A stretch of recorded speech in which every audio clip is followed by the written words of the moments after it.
Now, I would like to welcome all of you to a panel discussion on sustainability makes business sense. As industry leaders, we are equally responsible towards all our stakeholders, be it community, consumers, shareholders, amongst others. In this context, it is imperative to not only deliver consistent and profitable growth, but also do that responsibly. Sustainability today, however, it is not about just doing the right thing. It is what our consumers demand of us. It is what the talent of tomorrow seek from us. It is what makes full business and financial sense. It is therefore not about purpose at the cost of business, but rather driving business through purpose. And to take this line of thought forward, I would like to invite our distinguished panelist for the day. I invite our moderator for this panel session, Mr. Vinod Mahanta, Senior Editor, Economic Times. I invite our panel members, Mr. R. Mukundan, MD and CEO, Tata Chemicals Limited, Mr. Neeraj Akhoury, CEO, Holcim India, and MD and CEO, Ambuja Cements Limited, Ms. Anjali Bansal, President, Bombay Chambers, and founder, Avaana Capital, Ms. Anita George, Executive Vice President and Deputy Head of CDPQ Global. Once again, I welcome all of you. Over to you, Mr. Mahanta. Yeah.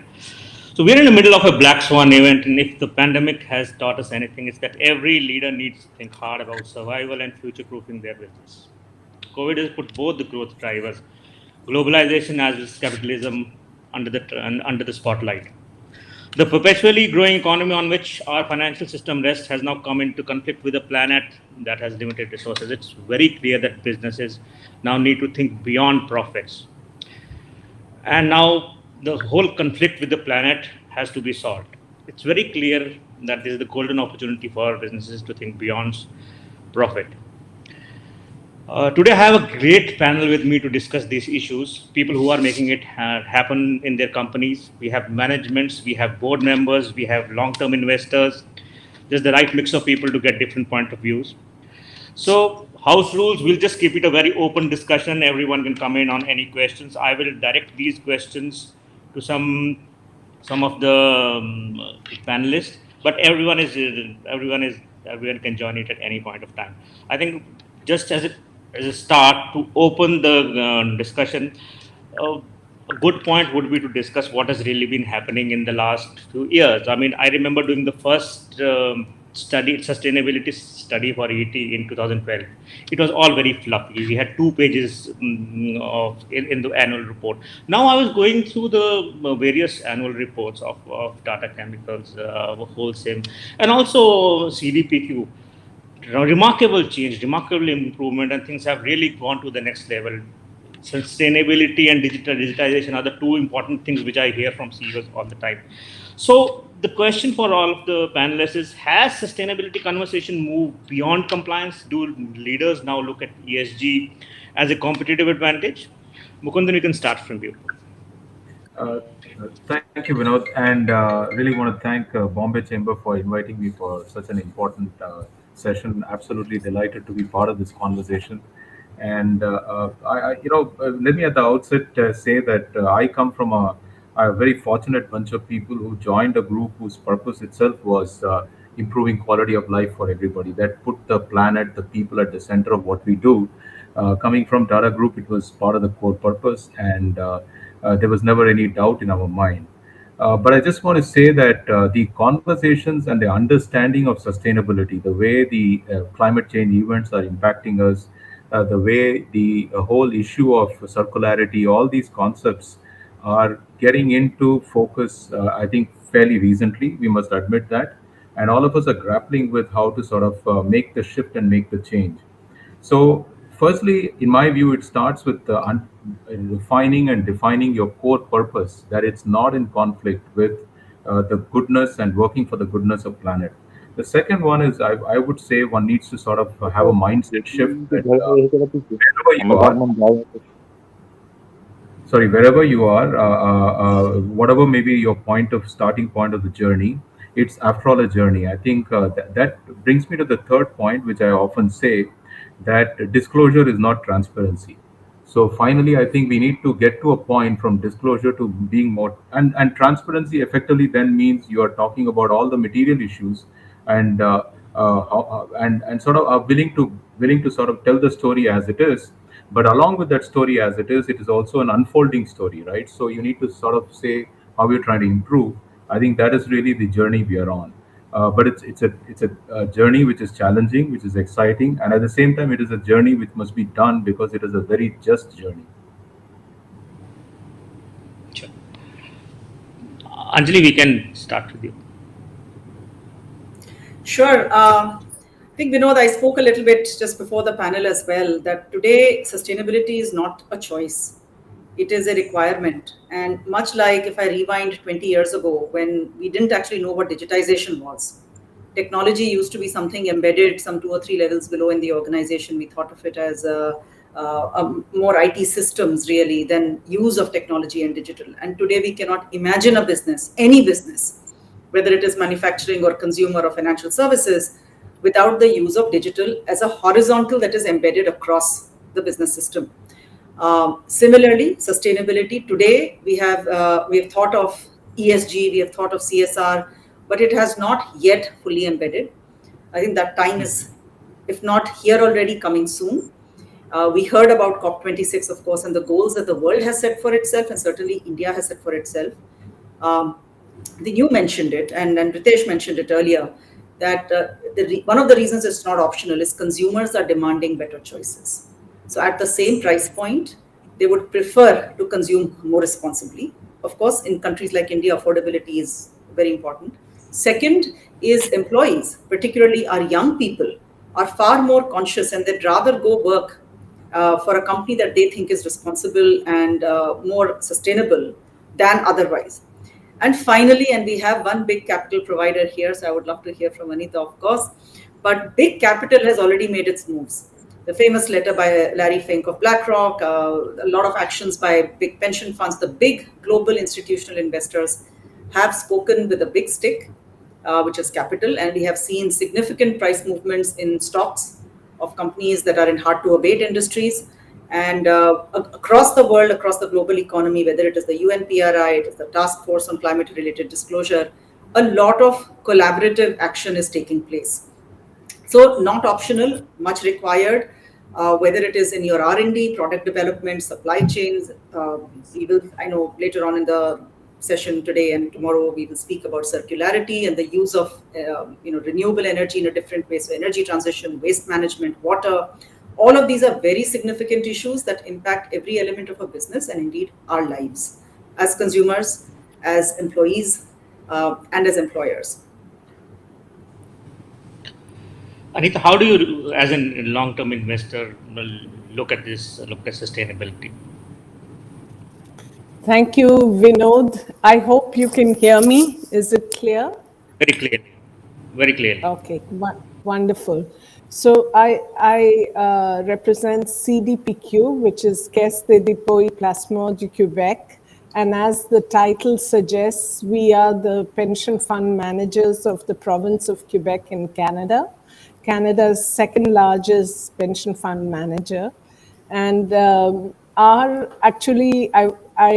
like to say, because I truly believe in it, that sustainability has been a part of CDPQ's DNA. We were founding members of the UN Principles of Responsible Investment, and ever since, that goes back to 2006, we have always said that it's not just good enough for us to make reliable returns for our pensioners, but we also have to contribute to the development, of course, of Quebec, but also of wherever we make investments. So that sort of dual hat and role has influenced the way CDPQ makes investments with a long-term perspective. I think the very fact that we are long-term also puts in perspective risks as well as returns. And therefore, the approach has always been one of focusing on sustainability. In fact, the ESG screens are part and parcel of our investment process. And very often we've turned down investment opportunities, even profitable ones, because we feel that the other aspects, the sustainability aspects, are not being met or will not be able to be met. So that focus and approach, I think, is one which CDPQ has had. But the big change, Vinod, that we see is a role of stewardship, of bringing along others to also join forces with us.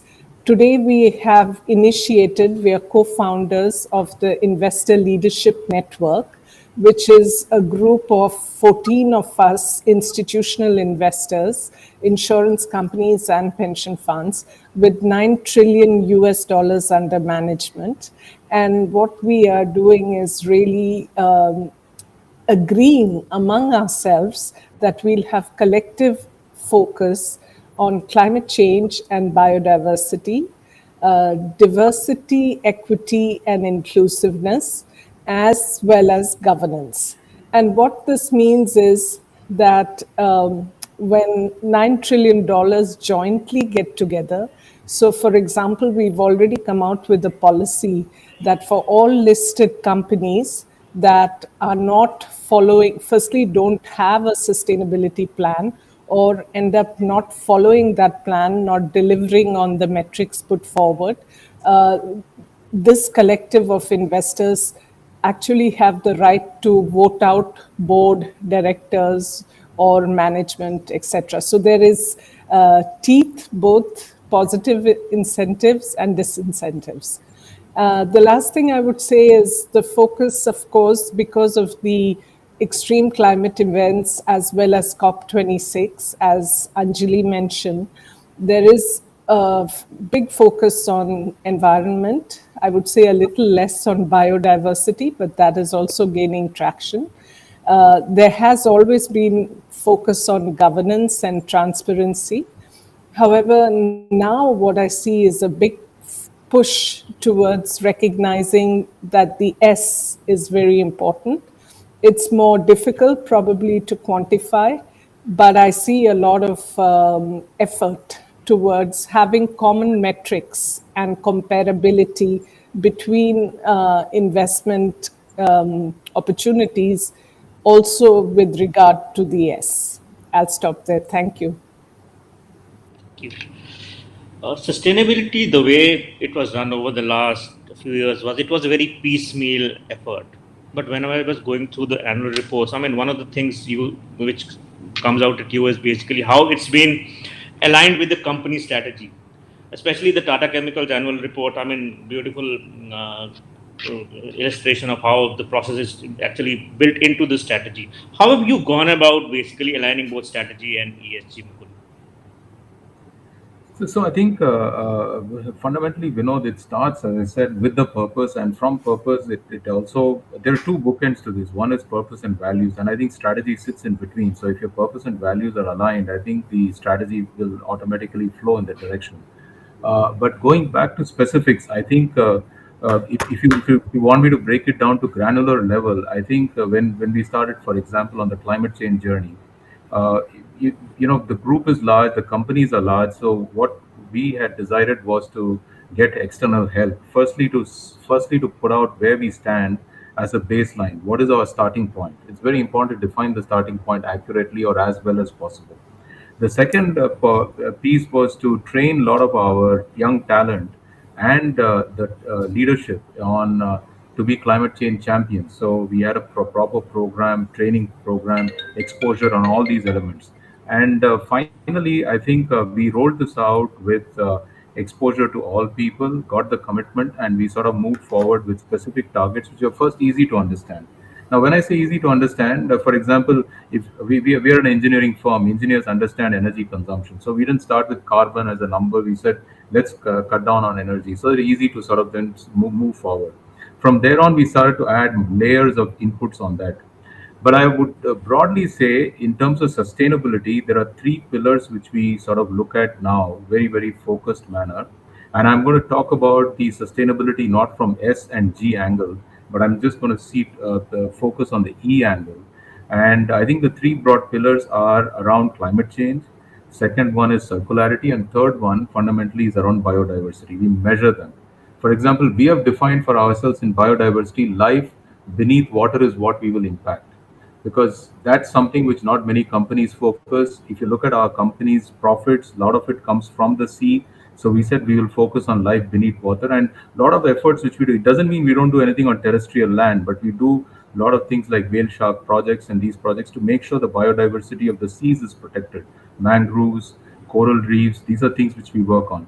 Now, getting down to these three pillars, as I mentioned, fundamentally around the circularity, climate change, and biodiversity, we have specific metrics which we started to track, and some of them we made external commitments.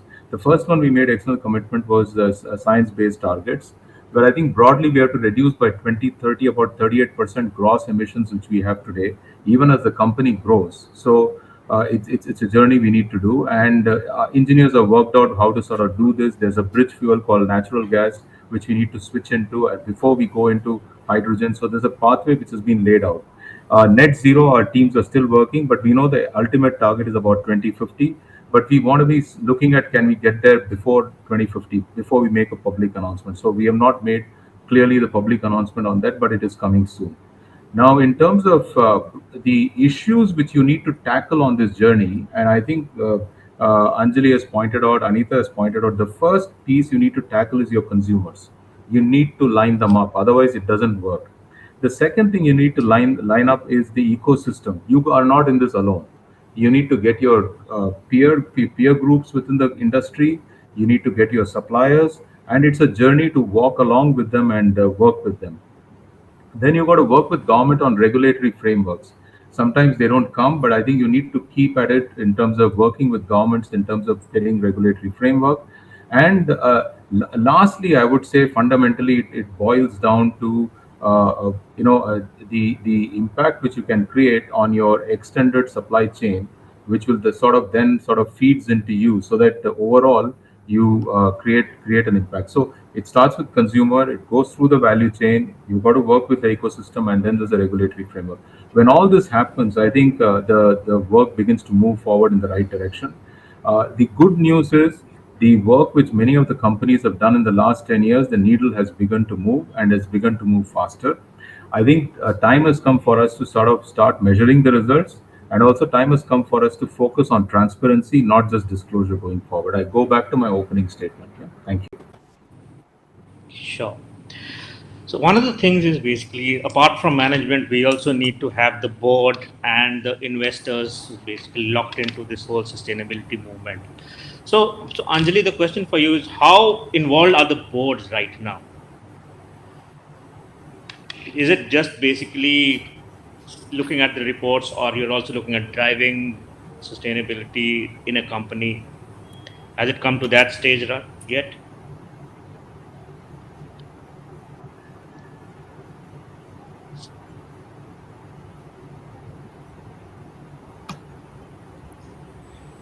Anita, we can go to you.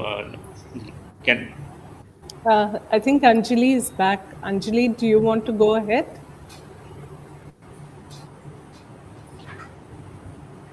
Okay. Anjali, the question for you was basically, how engaged are the boards with the company's sustainability initiatives? How closely do you track it? How closely do you help in driving it?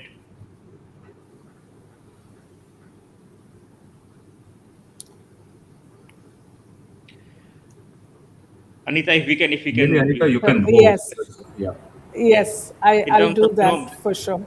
Yes. Sorry, I didn't catch that. I just had a very poor connection. Yeah. Sorry. So the question was basically both to Anita and you, that in terms of board and in terms of long-term investors, how do you drive sustainability? I mean, how do you interact with management? How do you? So Anita, you can go for it.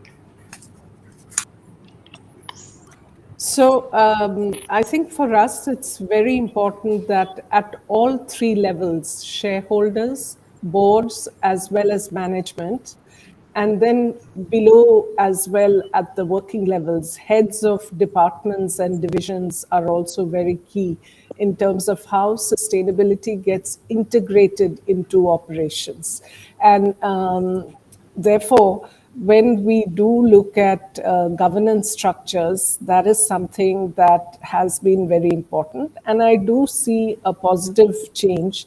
If you look at the Fortune 1000 companies, as you may have heard during COP26, the IFRS's subsidiary, the Sustainability Standards Board, has come out with metrics on measuring ESG factors. And so there is now a common language, a common yardstick by which companies can follow and be compared to each other. And as Mr. Mukundan mentioned, I think that's really the start, but that's not good enough. It's very much the beginning. So one of the things as capital providers that we are doing is to really hold boards accountable. So I see a lot of that coming into play in the public listed companies, yet to come into private companies. However, I know as a limited partner to private equity funds, we have started the dialogue and discussion on how do we also as LPs have influence in terms of how private company boards are behaving. And I think there's also an interplay with regulation, as Mukundan mentioned, where the regulatory requirements like diversity on boards, for example, and India is a great example where that has come out as part of the Companies Act. And therefore, you see that there are more women on boards, more diversity on boards, and that contributes towards the way in which companies evolve their strategies, implement, execute, etc. One small example I would say is really incentivizing people throughout the company. So again, while we are focusing on shareholders, board and management, I think to have the true integration, incentivization is important. And one thing that CDPQ did ourselves is to connect our variable pay for every investment staff to the targets, to the performance against targets we've set ourselves on sustainability, whether it is emission related, diversity related, governance related. And that has had a big impact in terms of aligning the entire institution towards achieving those goals. Sure. One small announcement, people can send in their questions, which I will then put forward to the panelists. Neeraj has joined us. Good Welcome, afternoon. Neeraj. Thank you. Thank you. I'm Yeah. so apologize So, for apologies, guys. so the question for you is basically profit or purpose need not be a choice. And it can, and these both can work together in service of all stakeholders. But it's a difficult path to walk on. How are you balancing both? I mean, both Mukund and Neeraj can answer this. Neeraj, you can start. I think this debate of profit versus purpose for our industry, Vinod, is not very relevant today. And I say this with the conviction that today what is good for business is also good for environment, the kind of initiatives that we are talking about.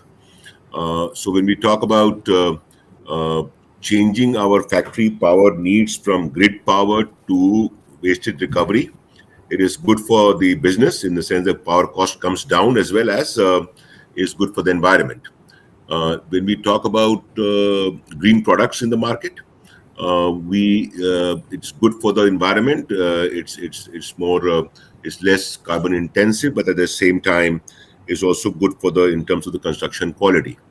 When we use biodiesel in our ships, again, it is good for the environment, good for the business. So currently, I think the phase that we are in, it is more about capital infusion in the business, through which you create, you bring those technologies that change the way you produce, the way you transport, the way you build, in terms of from limestone up to concrete. But the trade-off between environment and business is not required at this moment. Having said that, as we move forward, Vinod, we will now be faced with some of the tough choices, and those choices will be where we will have to take a clear view, whether we will go for good for environment steps or good for business steps. Having way we look at it at Holcim India and with our two companies, ACC and Ambuja, um, half of what reduction targets that we have taken are where the balance is perfect. That is, it's good for business and good for environment.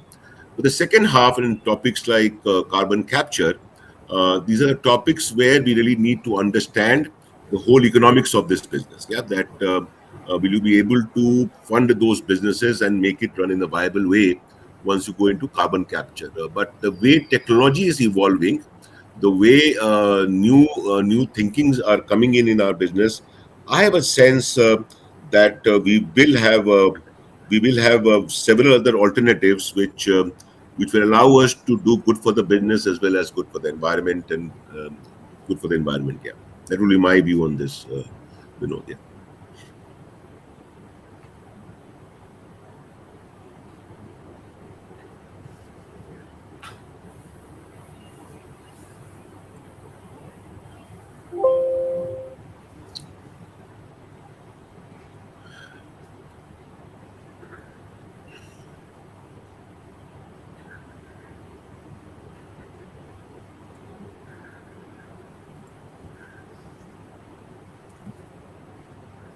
Vinod, we cannot hear you.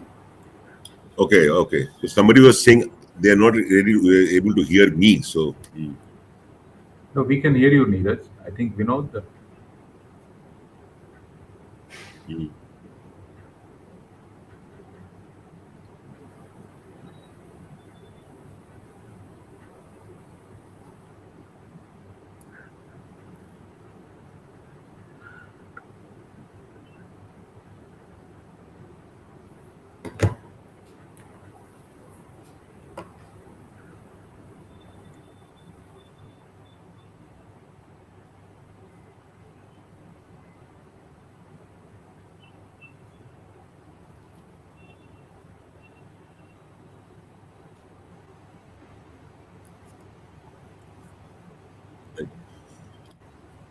I think we can't hear Vinod.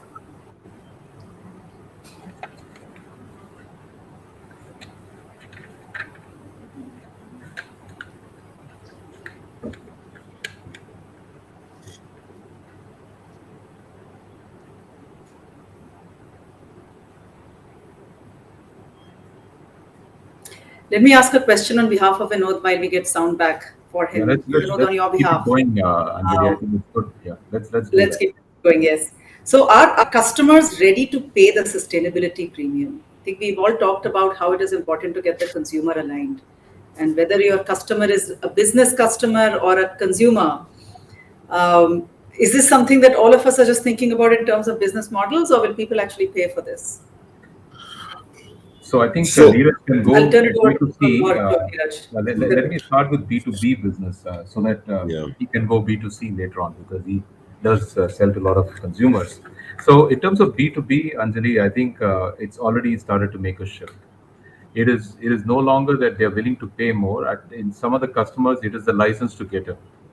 So some of our large customers in FMCG space have started to sort of push us in terms of, for example, sustainable, let's say, extractive industry practices.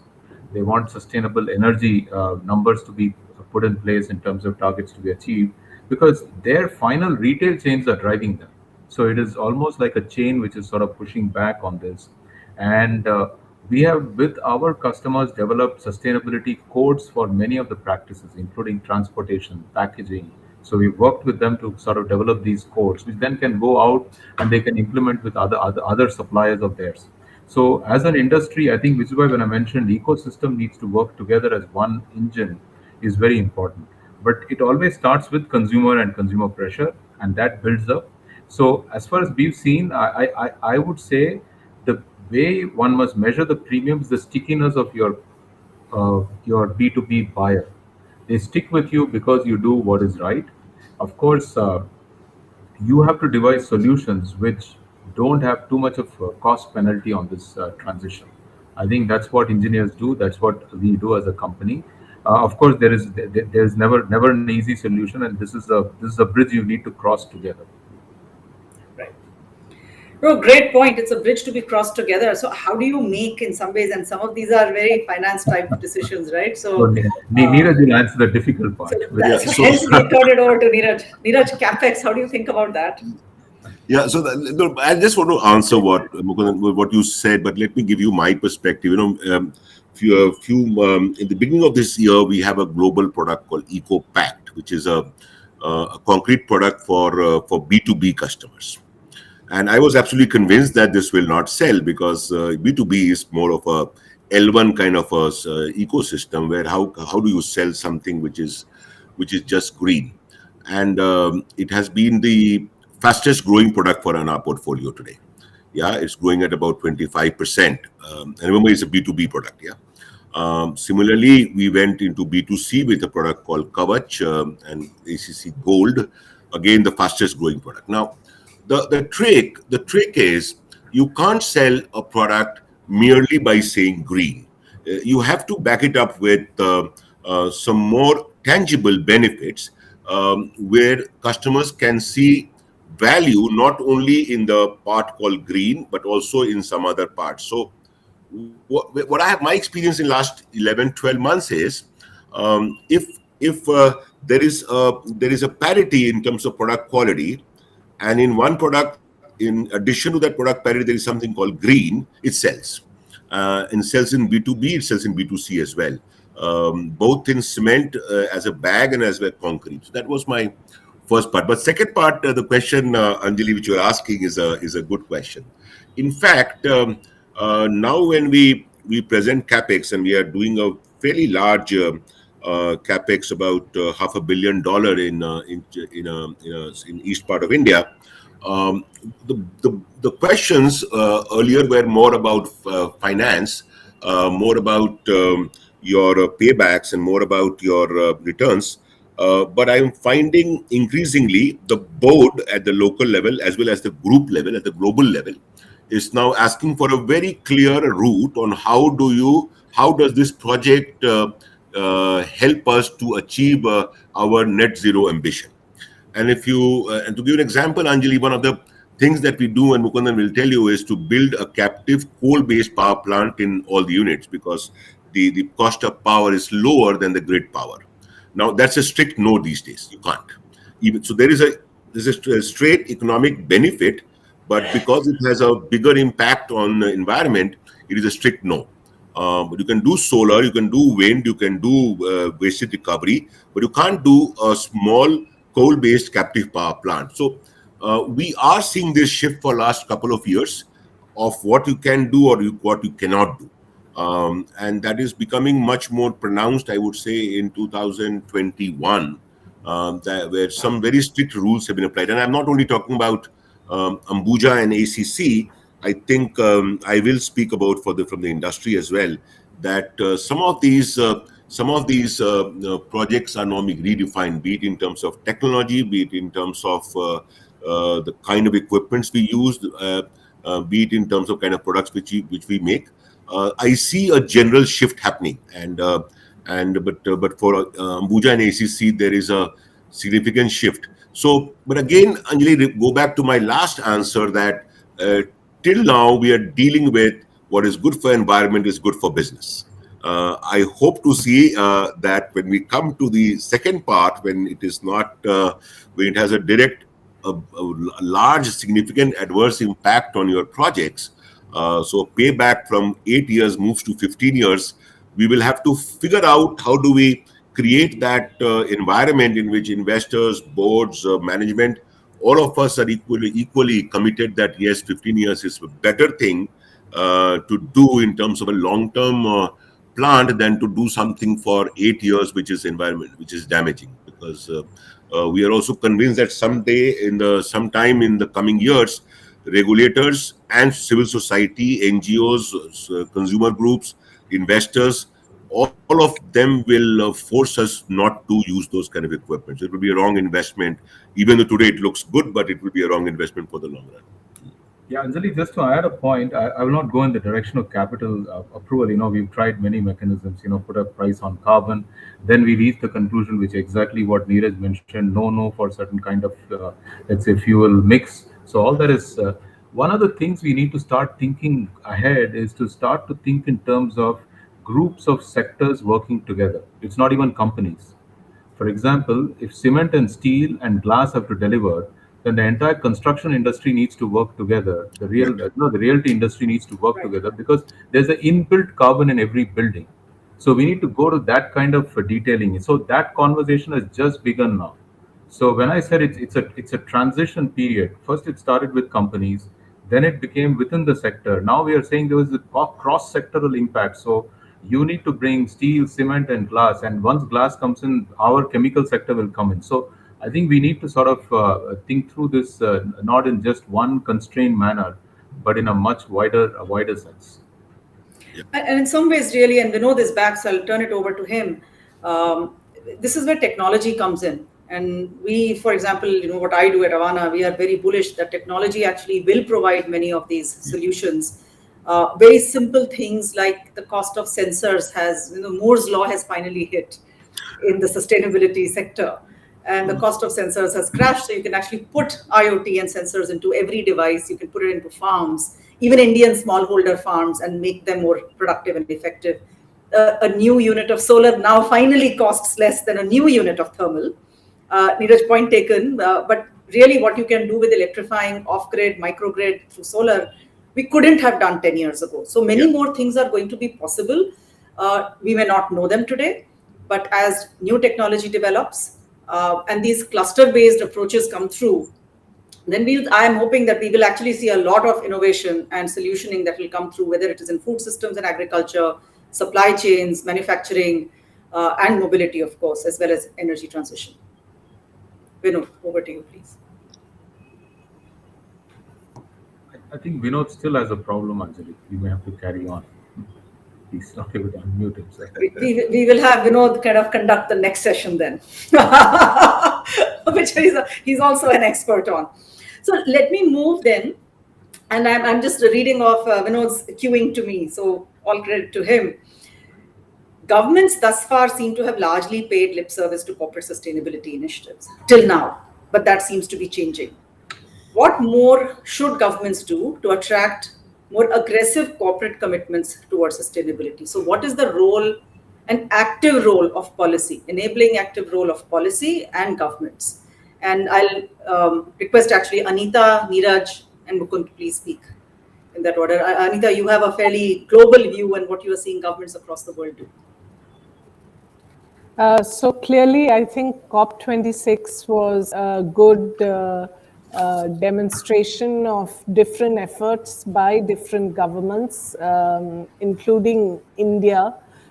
We finally did come out with a net zero commitment by 2070 and transition goals and targets, and we upped our renewable energy target to 500 gigawatts. So I think from a government regulatory point of view, there has been positive changes and also the enforcement of regulation. And if we look at, for example, again, coming back to India, the EPR guidelines and the enforcement of EPR definitely is moving in the right direction, with penalties becoming more and more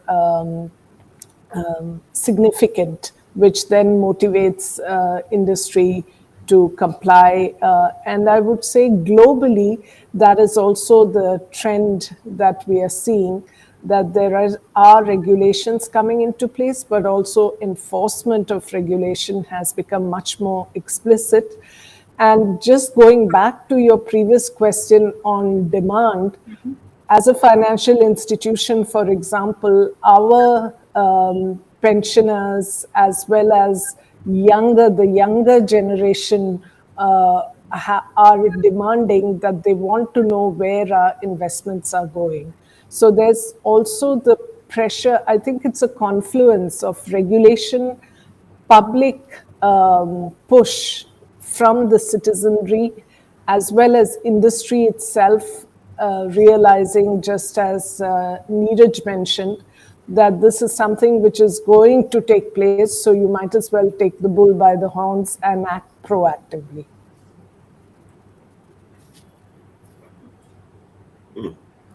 Yeah, I think Thank you, Anita. Yeah. you're right, Anita.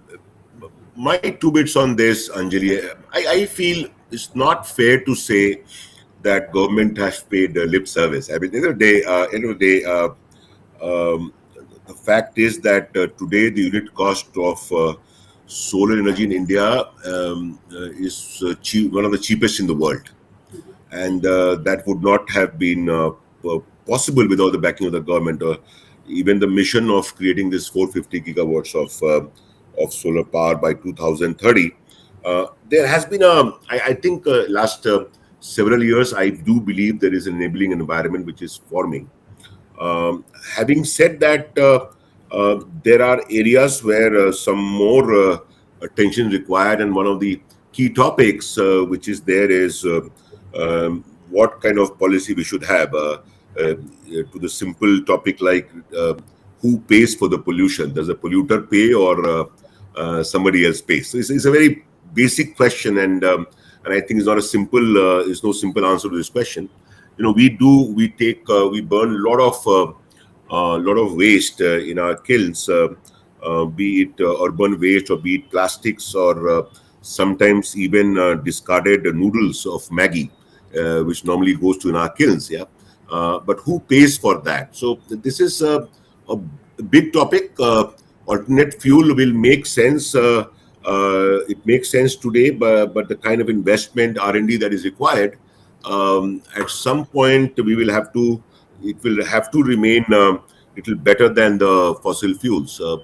Today it is, and but this is the kind of investment that we require to consume more of alternate fuel. Government priorities will have to change in terms of the policy on who pays for the waste, and that's the way I think. But overall, I believe the way I am seeing in last 5 years that government has been quite supportive of and quite intense in pushing us to adopt new ways of production, at least. So let me add my two bits to what Neeraj has already said and Anita has alluded to, and I think at a broader level, Anjali, we need to think this in terms of what what other countries are negotiating with each other. So that's a different battlefield. So it'll appear like some people are going slow, some people are going fast, but the question there is of climate justice. So I think fundamentally there is an argument out there, and you can question whether $100 billion, whatever number is being thrown around, which is the transition number which you need for countries which have actually not occupied and squatted on the carbon space, and they need to get as a compensation for their investment.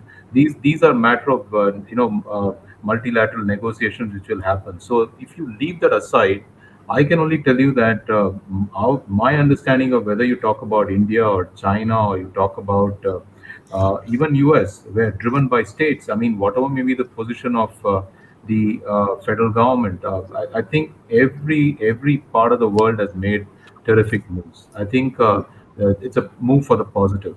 Now, of course, when you put all those numbers and agglomerate them, you can come and say, listen, it doesn't take us to 1.5 degree, it takes us to 2.4 or 2.5, but the progress is on, exactly as what Neeraj just said. One of the things which has changed the last 5 years is the fact that there's a recognition, increasing recognition of policymakers, that business cannot be sitting outside the tent when all these discussions are going on. Business must be coming inside the tent. So they've allowed for a sliver of businesses, a space for businesses to get into these negotiations, but still we are not in there. So I think that's an issue. The businesses' pressure points are coming from consumers and also from within the competition from the capital providers. And I think at some point all these will converge, in my view. So as in any big shift and big change, I think this will happen. the challenge we have in India is not the companies who are today in the panel today. I think the challenge we have is how do we help our medium and small scale industries to sort of transition. I think that's the bigger challenge we need to build, because as I said, it's finally the ecosystem which needs to work. Big companies will figure out a way how to sort of move this, sort of push cost around, and sort of may stays, find innovative ways to absorb technology. But how do we sort of build that ecosystem and that confidence? And for that, in my view, I think every small experiment needs to get encouraged. Every small cluster where the shift is happening must be, we need to make stories out of them to spread those positive stories so that people can learn from each other. So in a sense, I think completely agree that if you look at the power sector, certainly renewable energy, there's been a big shift which has happened. But if you look at our power sector, if you look at our state electricity boards, till you reform them, you really are not going to reform the entire power sector to move in certain direction. So a lot of work needs to get done, but at least now the voice is getting shriller and slightly louder, and I'm sure policymakers are taking note of it. No, and I actually agree with everything that's been said. There is a openness and an engagement to dialogue with industry and governments. And certainly, the Indian government is now putting a lot of emphasis on the green frontier, as it were, and recognizing that for India, the trade-off between people, planet, and profit is not a simple one. While we may be the third largest emitter, we still are on the path to larger sort of development and prosperity. So that is not as easy a trade-off here. And yet, I think across policy, industry, and civil society, there is a remarkable coming together and dialogue of how to make it happen in a more sustainable way. So I'm going to shift a little bit. Vinod, I don't know if you are off mute. But I must give full credit to all of this for Vinod, because I'm just following his outline and questions, which he has been kind enough to share. Anita, we're going to put you on the spot a little bit here. As one of the large investors, investors carry a lot of weight, both in terms of how they allocate capital, as well as their boardroom presence. And all of us sit on various boards as well. When we make some of these difficult trade-offs, right? So Neeraj mentioned that I think the rubber will really hit the road when there is a trade-off to be made between an 8-year payoff and a 15-year payback period. How do you as investors, CDPQ, Anita, and in your community of the large investors, how do you see these trade-offs? Are you willing to accept longer payback periods, for example? And I'm just using that as an example. So Anjali, I think, depending on the time horizon that you use, the trade-off is really, I am a great believer based on experience that net zero is net positive. And I think the sooner industry comes to terms with that, the better it's going to be for everybody, because these trade-offs that we are talking about are really short-term and are also not looking at returns on a risk-adjusted basis.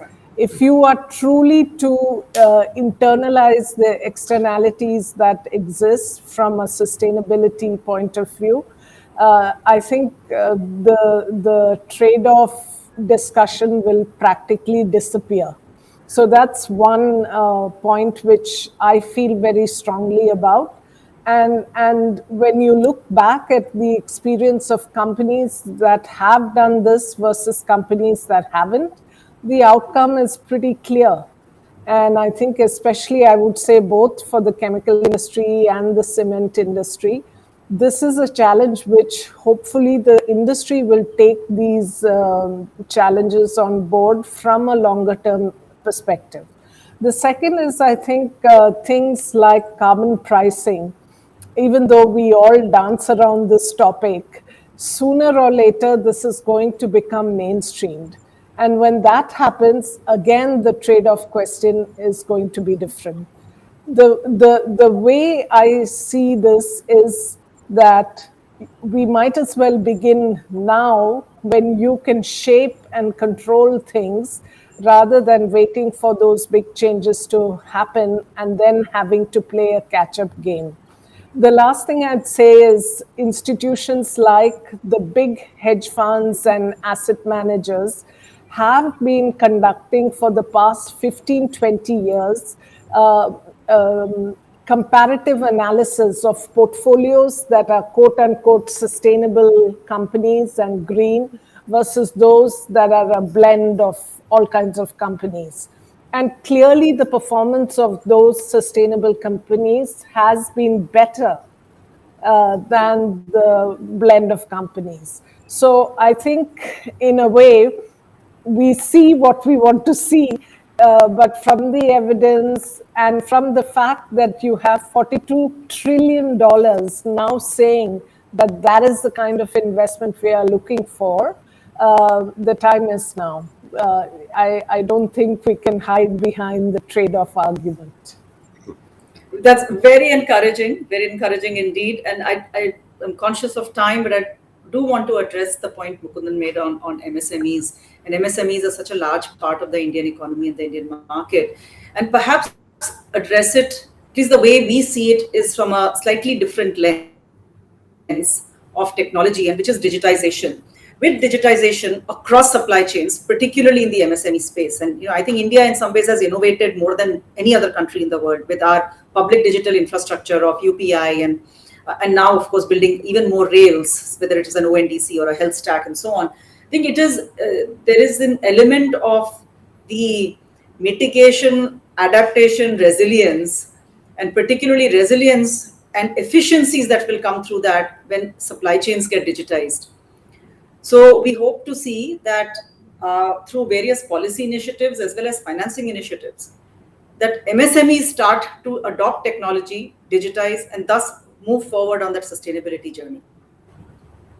And particularly as they come into supply chains, right, both upstream and downstream for large companies, Tata Chemicals, Holcim, large consumer companies, all their distributors and suppliers are all MSMEs. So if they become part of these sustainable supply chains, that change can start happening sooner rather than later.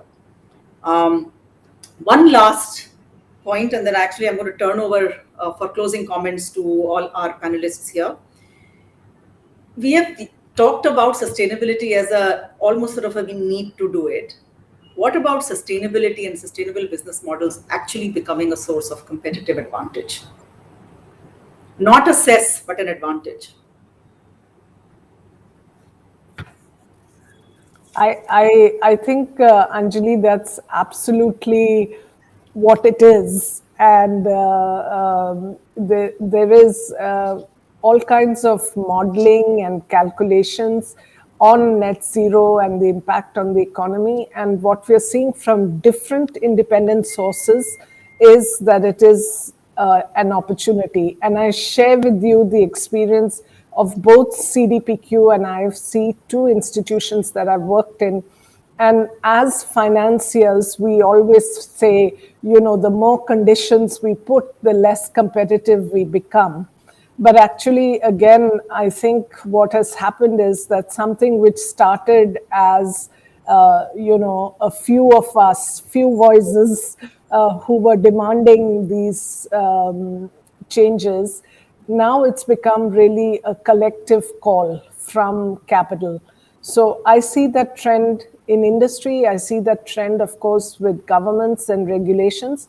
But most important, I think it's going to be consumers and the retail investor who's going to turn around and force us. And when you look at the Gen Z and the younger population, it's even more so. I mean, if all of us talk to our kids, we get the answer pretty unequivocally that is what they want to see. And I think the urgency will also come from the extreme events, weather events that we are seeing, which is now not just happening in some remote part of the world, but in every part of the world. Secondly, also the social fabric, where voices of those who do not have, who are not mainstreamed, are also becoming louder, and thanks to social media and digital access, resounding in the boardrooms and decision-making arena. So I think all of this is going to confluence to show that really this is an opportunity. And that's one reason, Mukundan, I would say that for India, instead of us crying about, we weren't the one who caused the problem, it's the West, etc. I think we should really use this opportunity to become leaders in sustainability, and to use the technology advantage, the software advantage that India has to really exceed and excel. And that's what China is trying to do.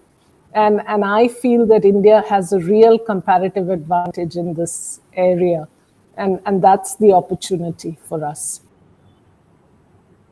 Thank you, Anita. Neeraj, Mukundan. Yeah, I think what the guy has said was is very right perspective. To answer your question from us, Anjali, the fact that the conversation has now moved beyond compliance. Yeah, this happened for last few years that uh, every important players, the long-term players, the players who see this to be this industries for a very long period, they are slowly transforming, and we include ourselves, this into kind of a competitive advantage. So as I said, when we talk about energy and power, it is something that is clearly coming from being to create that competitive advantage in this. What we should realize that what sustainability focus also offers for the industry is a level playing field. So once we all are in the with the same objective, then the playground becomes better for all of us. Um, uh, but what is important and I think I'll keep on repeating this, that the economics of the ESG practice is now becoming clearer, and it is for any long-term player not to follow this path is self-destructive. So we do know the product that we make today, we cannot make 10 years from now. The way we build products today, we cannot build it 10 years from now. The way we mine today, we can't do it 10 years from now. So I think it is an opportunity that many of us are seeing, that by being high in the rankings of sustainability, there is a there's definite advantage that the company gets. To give you an example, Anjali, Ambuja is 8 times water positive. When we started this journey, when this journey was more about that we should become water positive. When did it become from we should become water positive to becoming 8 times water positive, and now we're talking about becoming 15 times water positive? It is not because of any regulation or thing. It is an ambition that comes up when you start seeing the fruits of your effort, the fruits of what you have done in being expressed in the investor's mind, in the government mind, in the consumer's mind. Then it gives you that courage to go and do some more things. When last year when we did biodiesel, it was the first one to apply this in the ships. But the advantages of using biodiesel in a 6 months period was absolutely clear to us that this is the long-term business, that the model that we can create. So I'm in absolute agreement with this, Anjali, that ESG sustainability is something that we should use, and we are using as for creating that competitive advantage, long-term competitive advantage, and not just for compliance. Yeah. Thank you. Last word from Mukundan. No, not the last one. I fully agree with what has been said. If you go by the real, we've got operations in US and in UK and in India and in Africa. But I want to say that just staying with water, which Neeraj mentioned, the net water positivity is highest in Indian operation. And it's not that we made some extra effort here, or it's cost us more. We actually run more profitable operation in India than in other locations. Yeah. So it is not impacting the bottom line.